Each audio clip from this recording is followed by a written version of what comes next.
तो स्वागत है आपका एक बार फिर से इस खास शो में। क्या अगर कोई पत्रकार भ्रष्टाचार के मामले को उजागर करने के लिए किसी का नाम बोलता है या छापता है तो उस पर करोड़ों रुपए का फाइन लग सकता है? क्या सरकार जब भी चाहे किसी की नाम या उसकी निजी जानकारी को प्रकाशित होने से रोक सकती है? अगर किसी ने इसे प्रकाशित कर भी दिया तो उसे 50 से 300 करोड़ तक का जुर्माना भरना पड़ सकता है। असल में ये बातें और ये आरोप और ये चिंता विपक्ष जाहिर कर रहा है। साल 2023 में पारित हुए digital personal data protection act को लेकर के विपक्षी दलों ने लामबंद होकर आरोप लगाया है कि मौजूदा रूप में digital personal data protection act right to information act को कमजोर करता है। इसके साथ ही इसमें किए गए बदलावों के चलते यह कानून नागरिकों के अधिकार और प्रेस फ्रीडम के लिए घातक साबित होगा।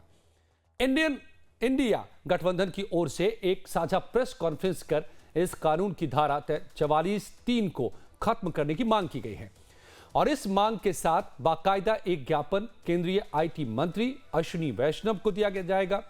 विपक्ष की ओर से इस साझा प्रेस कॉन्फ्रेंस में कांग्रेस सांसद गौरव गोगोई, डीएमके के एमएम अब्दुल्ला, शिवसेना यूबीटी की प्रियंका चतुर्वेदी, सीपीएम के जॉन ब्रिटास, समाजवादी पार्टी के जावेद अली खान और राष्ट्रीय जनता दल के नवल किशोर शामिल थे।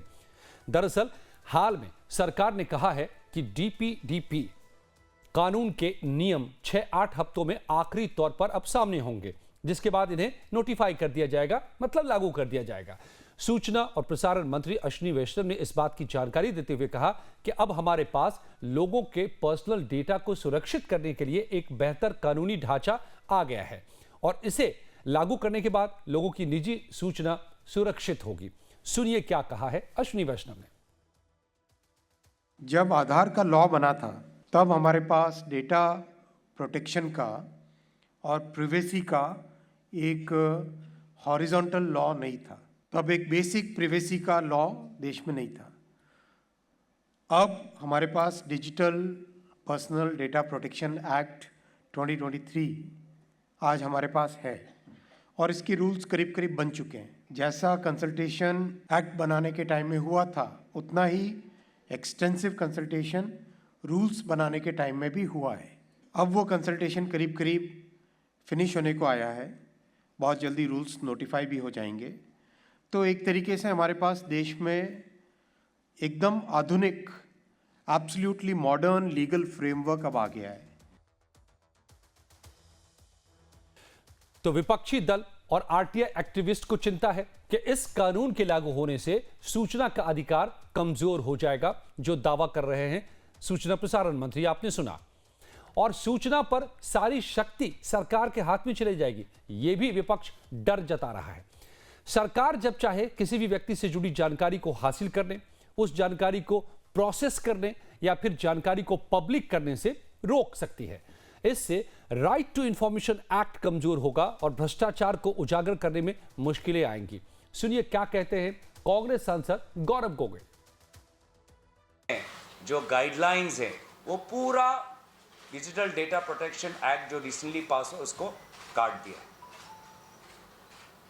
तो कल अगर आप जानना चाहते हैं कि बिहार में जो विभिन्न जो पुल बनाए जा रहे हैं, पुल टूटे जा रहे हैं, ये पुल अधिकारियों ने किस कॉन्ट्रैक्टर को दिया? कौन है वो कॉन्ट्रैक्टर? क्योंकि आप जानना चाहते हैं कि एक ही कॉन्ट्रैक्टर को क्या सारे पुल की ठेका मिला हुआ है? तो आज जो जानकारी आपका अधिकार है, जो सूचना जो अधिकार है, उस अधिकार को आज इस छल के द्वारा उस अधिकार को नागरिकों से छीना गया। तो बिल्कुल दो विरोधी बातें हैं। सरकार कह रही है कि हम डेटा को प्रोटेक्ट करने जा रहे हैं लोगों के, विपक्ष कह रहा है कि डेटा पर सरकार अपना काबू स्थापित करने जा रही है। क्या सच है? सुभाष चंद्र साहब मेरे साथ जुड़ गए हैं। सुभाष चंद्र अग्रवाल आरटीआई एक्टिविस्ट हैं और कमल कुमार मेंबर है national campaign for people's right to information. आप दोनों का बहुत बहुत स्वागत है।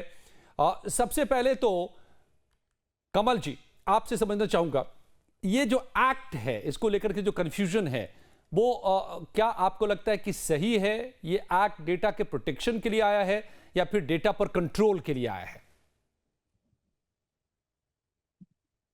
आ, धन्यवाद। देखिए, जहाँ तक आपने जो बात कही है, कानून तो यही कहता है कि पर्सनल जो डेटा है उसका प्रोटेक्शन करना है, और विशेष करके जो डिजिटल माध्यम से डेटा चारों तरफ जा रहा है उसका प्रोटेक्शन करना है।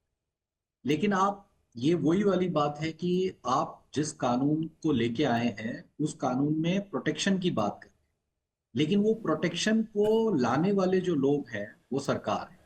और सरकार कह रही है कि वो डेटा मेरे कंट्रोल में तो रहेगा और सब कुछ मेरे ध्यान में रहेगा, लेकिन उसका इस्तेमाल किस तरीके से कोई और करेगा उसके लिए प्रोटेक्शन। अब ये प्रोटेक्शन जो है वो लाने के लिए उन्होंने एक चीज तो सूचना के अधिकार में 81J को हटाया, और जिसकी बात अभी आपने अभी एक जो पीसी हुई थी इंडिया ब्लॉक्स की उसके अंदर भी आई। अब ये 81J के अंदर जो हटाने की बात है वो यही है कि आप उन सारी सूचनाओं को जो व्यक्तिगत है और सरकार के पास भी है, अब वो चाहे वाइडर पब्लिक इंटरेस्ट की है, आप उनको दे नहीं सकते। और यदि अगर आप उसे देते हैं या मतलब किसी तरीके से कोई लेता है तो उसको उसकी सहमतियों को पहले दर्ज करना पड़ेगा, और सहमति दर्ज करने के बाद ही उसका इस्तेमाल करेंगे। तो आप सोचिए कि जितनी भी जो सार्वजनिक सूचनाएं हैं वो सारी सूचनाएं इसके परव्यू में आ जाएगी। और इसके लिए जो पूरा डेटा प्रोटेक्शन बोर्ड बन रहा है, data protection board of India, इसके अंदर जो गठन होने की बात है जी। वो इस चीज को देखेगा। और जो भी डेटा रखता है किसी भी इंसान का, मतलब किसी भी अदर पर्सन का, उन डेटा को रखने वाले को डेटा फिड्यूशरी कहे जाए। और डेटा फिड्यूशरी के अंदर यह है कि आपने वो जो डेटा लिया है, जिस चाहे वो किसी भी व्यक्ति का है, वो सार्वजनिक डेटा था, चाहे उन्होंने सार्वजनिक काम किए थे, पब्लिक मनी से मनी का या तो उपयोग किया था या उसको प्राप्त किया था, वो सारी सूचनाएं भी आपको उसकी सहमति से ही अपने पास रखनी होगी। नहीं, ये है तो क्या, आप ये मैं बताइए। आपसे समझना चाहूंगा आगे, कमल कुमार जी, क्योंकि एग्जम्पशंस की भी एक लिस्ट दी गई है इसके गजट के नोटिफिकेशन में, और जिसमें पब्लिक से रिलेटेड या पब्लिक के इंटरेस्ट में अगर कोई डेटा है तो उसको एग्जम्पशन के लिस्ट में भी रखा गया है। मैं आपसे इस पर डिटेल समझूंगा। मैं सुभाष चंद्रा जी को भी लाता हूं, आरटीआई एक्टिविस्ट है। सुभाष जी, आरटीआई एक्टिविस्ट ने इसको लेकर के चिंता जाहिर की है और विपक्ष कह रहा है कि ये आरटीआई एक्ट को कमजोर करने वाला होगा, डीपीडीपी एक्ट। कैसे, किस तरीके से ये कमजोर करता है? ये जो इसमें डाटा प्रोटेक्शन बिल जो आया है, इसमें आरटीआई से रिलेटेड खाली मैं बात करूंगा क्योंकि मैं आरटीआई की ही जानकारी रखता हूँ। सर, इसमें सेक्शन 44 में जो दो राइडर्स थे सेक्शन 81J में, वो हटाए गए हैं। पहला राइडर ये था कि अगर सूचना पब्लिक इंटरेस्ट में होगी तो दी जाएगी। दूसरा राइडर ये था जो सूचना संसद या विधानसभा को दे सकते हैं, वो सूचना के अधिकार के अंदर दी जा सकेगी। तो मेरी राय में इससे कोई विशेष फर्क नहीं पड़ेगा, बल्कि ये एक सही दिशा में सही कदम है। मैं पहले लेता हूं, जो सूचना संसद या विधानसभा को दी जा सकती है, ये बिल्कुल ऐसा जरूरी नहीं होना चाहिए कि वो सूचना के अधिकार में भी दी जा सके। संसद को कई बारी ऐसी ऐसी सूचनाएं देनी पड़ जाती हैं जो कि लार्जर नेशनल पब्लिक इंटरेस्ट में पब्लिक नहीं होनी चाहिए। तो ये राइडर हटाना बहुत अच्छा था। मैं अपना ही एग्जांपल बताता हूँ कि 2G CWG के खुलासे मेरी आरटीआई एप्लीकेशंस के जरिए हुए थे। जी जब 2G में जेपीसी बनी तो वहां पे सबसे पहला नोटिफिकेशन निकलता है कि आगे अब इसके अंदर कोई भी सूचना आप सूचना के अधिकार में नहीं दीजिए। मेरे को कुछ और इनपुट्स मिले, मैंने सूचना मांगी, उन्होंने 81C लगा दिया एग्जम्पशन का। तो मैंने कहा जी कि 81C तो लगा दिया, पर जो सूचना आप संसद और विधानसभा को दे सकते हैं वो तो आपको देनी पड़ेगी। तो वो तो एक ऐसी चीज थी कि ठीक है, पर कोई मान लीजिए रक्षा मंत्रालय से संबंधित है, विदेश मंत्रालय से संबंधित है, और बड़ी संवेदनशील सूचना है जो कि संसद और विधानसभा को दी जा सकती है, मेरी राय वो बिल्कुल पब्लिक नहीं होना चाहिए। तो ये इसमें यानी कि आप मैं कह तो रहे हैं कहूँगा सुभाष जी कि ये जो हटाया गया है, जिस पर विपक्ष को आपत्ति है या आशंका है या डर है, वो हाँ, दरअसल सही कदम है। आप तो और आरटीआई मेरे को राय कमजोर में करने सही वाला नहीं कदम है। है। अच्छा, दूसरा दूसरा जो है पब्लिक इंटरेस्ट, जितने भी सुप्रीम कोर्ट के वर्डिक्ट आए हैं सेक्शन 81 जे पे, चाहे वो गिरीश रामचंद्र देशपांडे का हो, चाहे मेरे ऊपर जो 13/11/2019 का संविधान पीठ का वर्डिक्ट हो, उसमें 81 जे को इतना ज्यादा उन्होंने विस्तारित कर दिया है, बस चलते चलते एक छोटा सा राइडर लगा दिया कि अगर पब्लिक इंटरेस्ट में हो तो देना पड़ेगा। मैं पूछना चाहता हूं कि आज तक किसने पब्लिक इंटरेस्ट प्रूव कर दिया, और उस पब्लिक इंटरेस्ट की धारा में किस किस की सूचना मिल गई? ठीक मेरे है, ख्याल से ओके। मैं समझूंगा, का कमल तो जी से भी मैं लौटता जानकारी हूं नहीं। कुछ ही पलों में।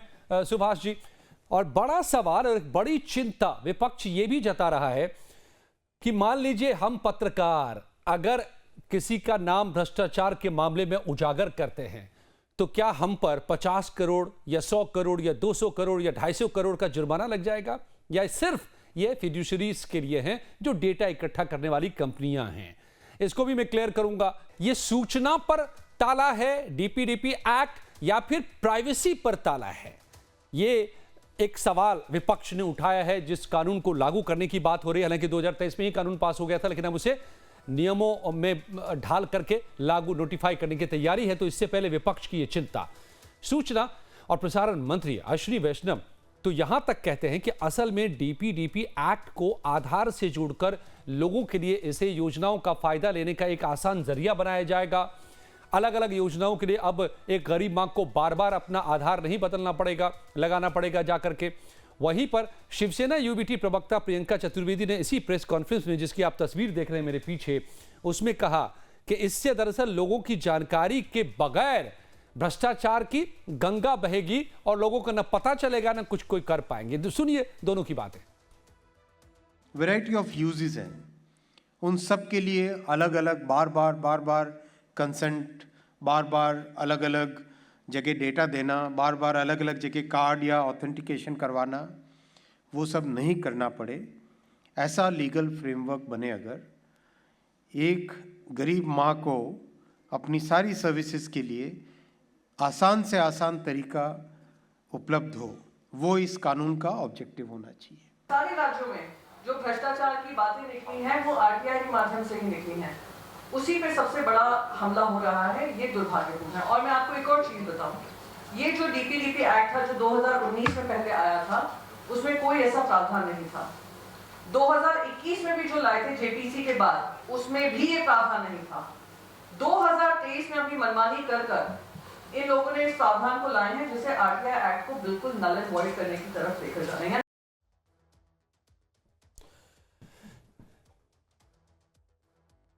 तो फाइट हो रही है और अब दोनों सरकार और जो विपक्ष है वो आमने सामने इस पर को लेकर के हैं।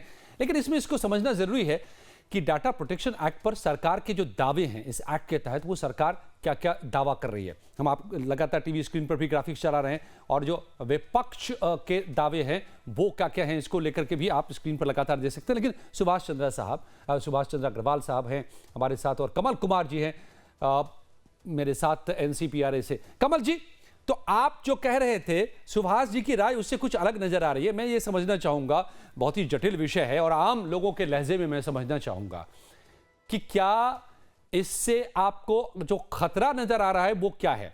क्या सरकार डेटा सेंसरशिप ले आएगी, या सरकार मीडिया पर पाबंदी लगा देगी, या सरकार करप्शन को छिपाने का काम कर सकती है? क्या खतरा है? देखिए, इसको क्या है कि बड़ा एक तरीके से चतुराई से लाया गया है, और ये चतुराई इसके साथ है, मतलब कहने के लिए तो ये है कि ये प्रोटेक्शन, अब कैसे प्रोटेक्शन होगा जब इनके इंटरप्रिटेशंस अलग अलग निकलेंगे।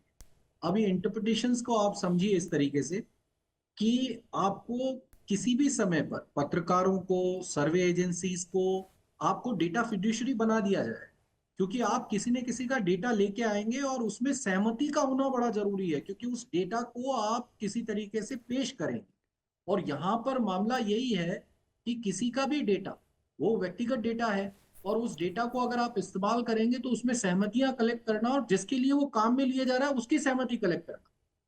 तो ऐसी सूरत के अंदर जब आप किसी भी सार्वजनिक काम के अंदर जो मामले अटक रहे हैं या यूं कहें गड़बड़ियां हैं, भ्रष्टाचार है, वहां पर आप उनकी सहमतियां लेना बड़ा मुश्किल है। और उस डेटा को आप निकाल के अगर ले आएंगे और उसको कहीं पेश करेंगे तो डेटा फिड्यूशरी में आ जाएंगे। अच्छा कमल जी, और जरा तब हमें यह भी वहां पर समझा दीजिए, बतौर पत्रकार मुझे चिंता हो रही है कि कल अगर मुझे भ्रष्टाचार का एक मुद्दा पता चलेगा, जो गौरव गोगोई समझा रहे थे कि अगर बिहार में पुल गिरते हैं और किस ठेकेदार ने उसे बनाया, इसका नाम अगर मैं रखता हूं और वो ठेकेदार से मुझे जाकर के पहले पूछना पड़ेगा, लिखवाना पड़ेगा कि भाई आपका नाम बोलूं कि नहीं बोलूं, या अगर मैंने बोल दिया बिना पूछे तो मुझ पर फाइन लग जाएगा, क्या ये है या फिर ये बातें एग्जम्पशन में हैं?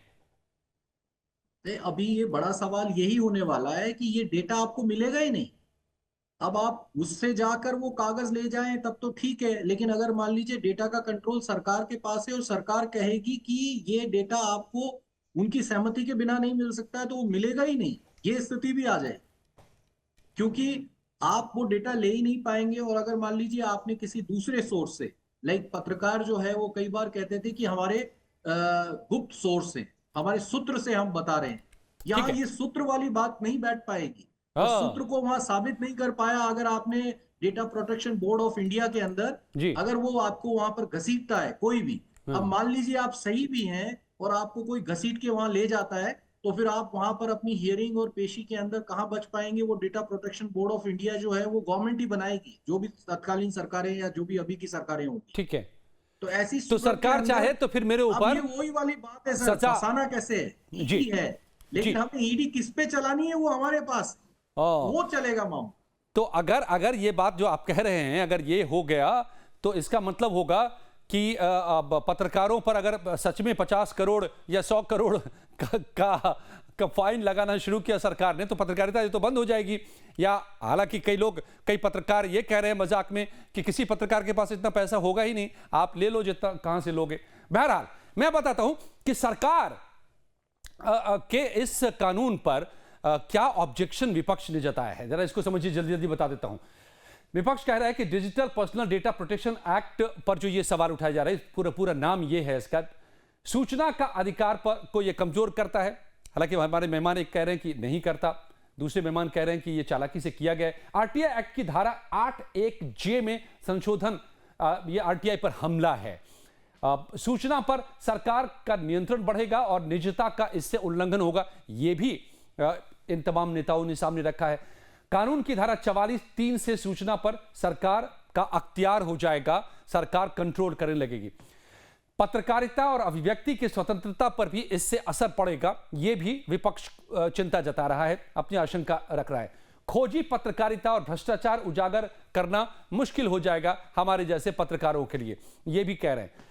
डेटा चोरी करने वाली निजी कंपनियों पर उतनी सख्ती सरकार इसमें नहीं रख रही है जितना कि डेटा पर रख रही है। डेटा प्रोटेक्शन बोर्ड की स्वतंत्रता भी जो है वो अभाव है। डेटा प्रोटेक्शन बोर्ड को सरकार गठन करेगी और वो उसके हिसाब से ही काम करेगा, ये ऐसा भी विपक्ष का कहना है। सरकार को नागरिकों पर निगरानी बढ़ाने का इससे मौका मिलेगा इस एक्ट से, और नागरिक की हर जानकारी तक सरकार का एक्सेस हो जाएगा। अब आइए मेहमान के पास चलते हैं। सरकार का क्या दावा है इसको लेकर के, ये भी लगातार आपको हम ग्राफिक्स दिखाई रहे हैं, समय मिला तो पढ़ भी दूंगा मैं आपके लिए। लेकिन सुभाष चंद्रा जी, क्या ये जो विपक्ष की आपत्तियां हैं, जो कमल जी कह रहे हैं, क्या हम जैसे पत्रकारों की जो चिंता बढ़ रही है, ये आपको लगता है ऐसा है या कहानी कुछ और है?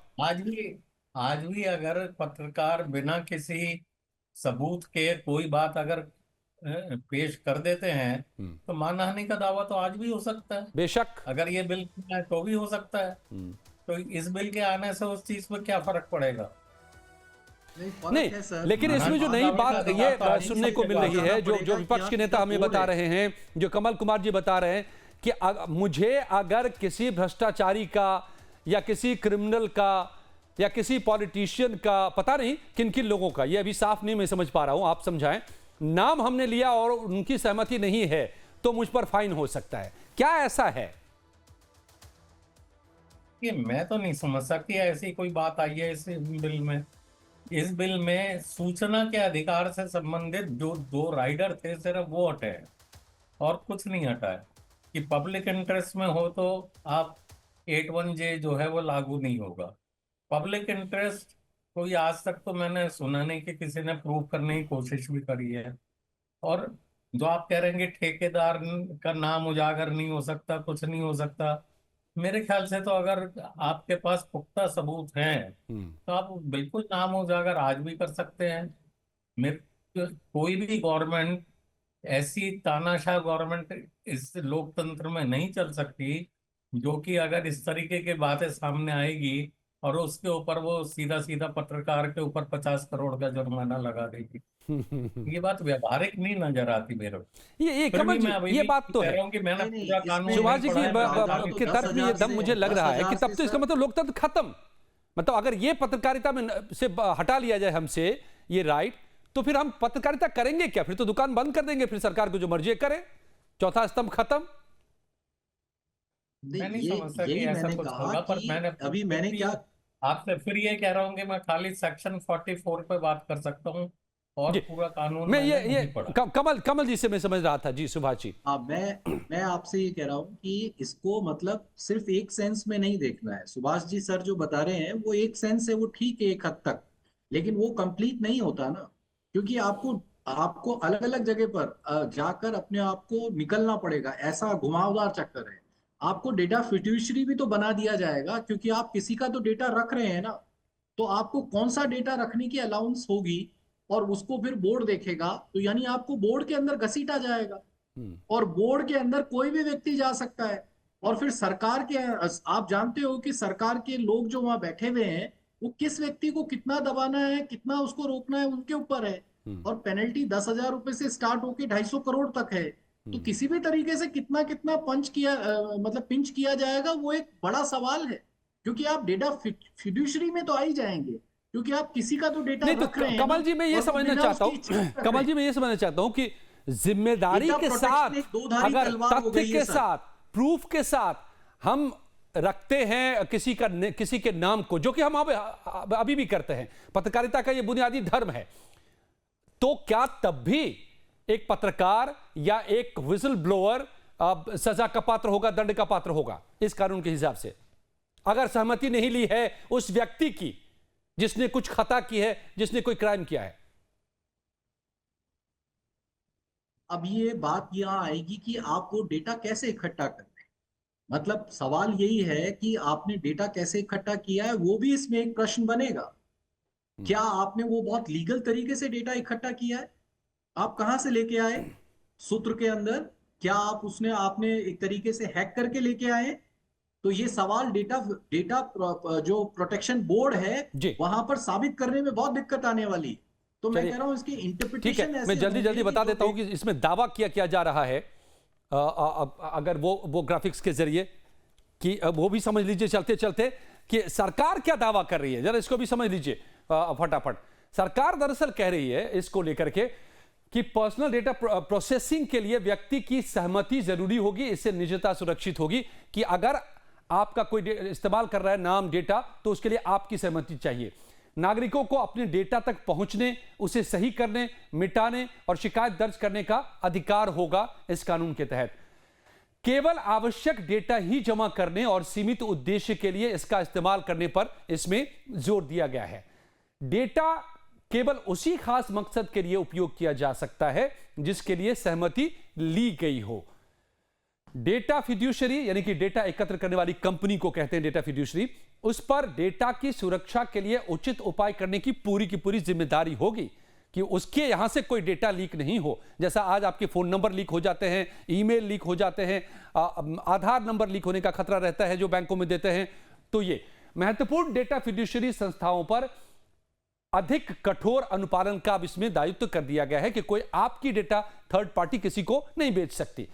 कानून के उल्लंघनों पर निर्णय लेने और जुर्माना लगाने के लिए डेटा प्रोटेक्शन बोर्ड का गठन किया जाएगा, जो विवादों का निपटारा भी करने का काम करेगा। और नियमों का पालन न करने पर भारी जुर्माने का इसमें प्रावधान भी किया गया है। तो क्या ये हमारे हक में है या हमारे खिलाफ है, इसको लेकर के इस वक्त फिर से एक बार बहस छिड़ी है। देखते हैं कि आने वाले दिनों में ये क्या शक्ल लेती है बहस, हमारी नजर बनी रहेगी। बहुत बहुत धन्यवाद आप दोनों मेहमानों का मेरे साथ जुड़ने के लिए, सुभाष जी, विवेक जी। कुछ ही पलों में देश दुनिया की खबर।